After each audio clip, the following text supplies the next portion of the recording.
Hii ni kwa ajili yako wewe ambaye umeenda kupima ukagundulika kuwa una changamoto ambayo imefikia stage 4 na unahitajika kufanya upasuaji.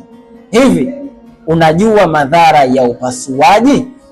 Nafahamu hujui madhara ya upasuaji, ila tega sikio na unisikilize, huenda ukapata kitu ambacho kikawa msaada kwa upande wako. Ila kama hujanifollow, basi niweze alama chekundu ili uweze kupata vipindi vyangu na mwendelezo ambao huwa nautuma na kuweza kujifunza namna gani unaweza kujua aina ya magonjwa na namna gani unaweza kutatua hayo magonjwa.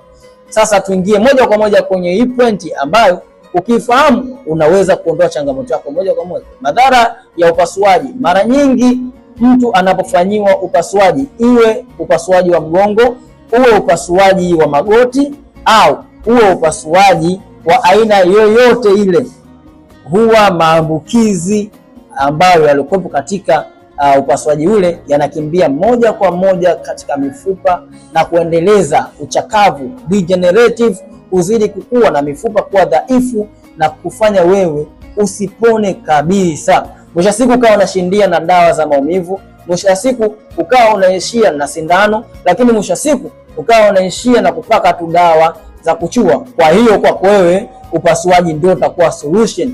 Kila siku utakuwa unashauriwa ufanyie upasuaji huu mpaka itafikia stage sasa itafika utaambiwa uweze kukatwa mguu.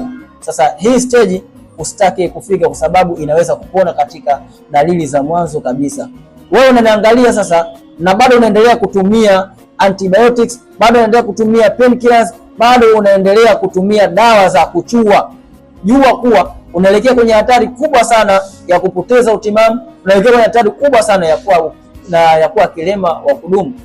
By the way, Dr. Kiba nimeweza kusaidia watu wengi sana kupona changamoto zao. Kuna changamoto za kisukari, changamoto za mifupa. Kama ndio wewe, kwa sana moja kwa moja ili niweze kukusaidia kwa viambatalishe sahihi, kwani inatosha ndani ya siku 60 kuondoa changamoto yako kutoka kwenye chanzo.